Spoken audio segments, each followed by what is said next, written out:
تفتكر لو معاك 150 مليار دولار كنت هتعمل بيهم ايه؟ طيب انت ممكن تفكر تتبرع بيهم؟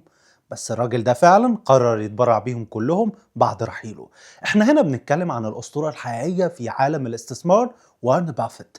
بافيت عنده 94 سنة وثروته دلوقتي بتتجاوز ال 150 مليار دولار، ومع كده أعلن إن هو يتبرع ب 99.5% من ثروته بعد رحيله لصندوق خيري هيشرف عليه أولاده الثلاثة. وفي رسالة مؤثرة وجهها لمساهمي شركته بريكشاير هاثاواي، قال إن هو عين 3 أمناء احتياطيين علشان يديروا التبرعات لو أولاده مش قادرين يكملوا المهمة بعده. يعني الراجل مش بس خطط لثروته، ده خطط كمان للي بعده. بافيت بيعتبر واحد من أعظم المستثمرين في التاريخ، وبيجهز حاليا لتسليم قيادة إمبراطوريته الاقتصادية لخليفته جريج أبل، اللي هيبدأ منصبه كرئيس تنفيذي بداية السنة الجديدة. لكن بافيت نفسه هيكمل رئيس مجلس إدارة. وارن بافيت مش بس راجل غني، ده مثال على إن القيمة الحقيقية مش في الفلوس اللي بتملكها، لكن في الأثر اللي بتسيبه بعدك. انت بقى قول لنا رأيك في اللي عمله وارن بافيت.